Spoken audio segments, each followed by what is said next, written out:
Welcome to Granddaddy Speaks. This is Andy Beverly, and today we're going to talk about wide open, over-the-counter opium. Everybody could see it. It was lined up. There wasn't any crookedness going on. It was perfectly okay, and it was opium. So what happened was this. Opium is camphorated tincture of opium. The word tincture means dissolved in alcohol. Camphorated just made it not taste so good, so people wouldn't just drink it so bad that they'd fall over on the ground and kick 3 times and die. So what happened was this.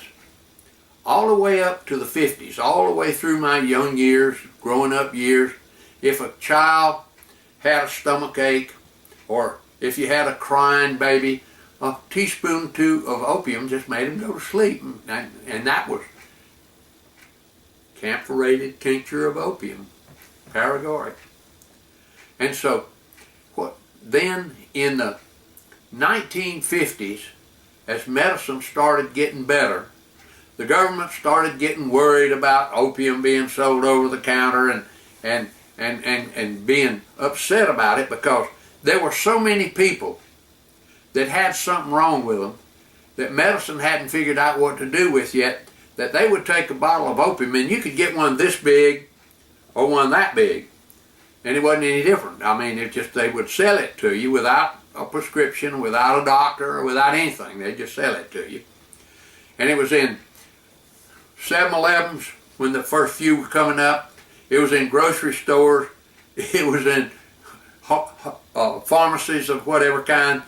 And wherever you went, you could find camphorated tincture of opium. Opium dissolved in alcohol with a little camphor to make it not taste so good.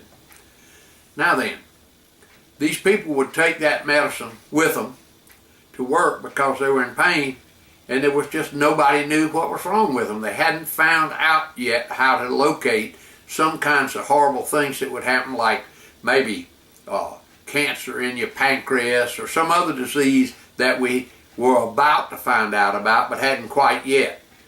But there in the 50s, a whole bunch of things started being found out about.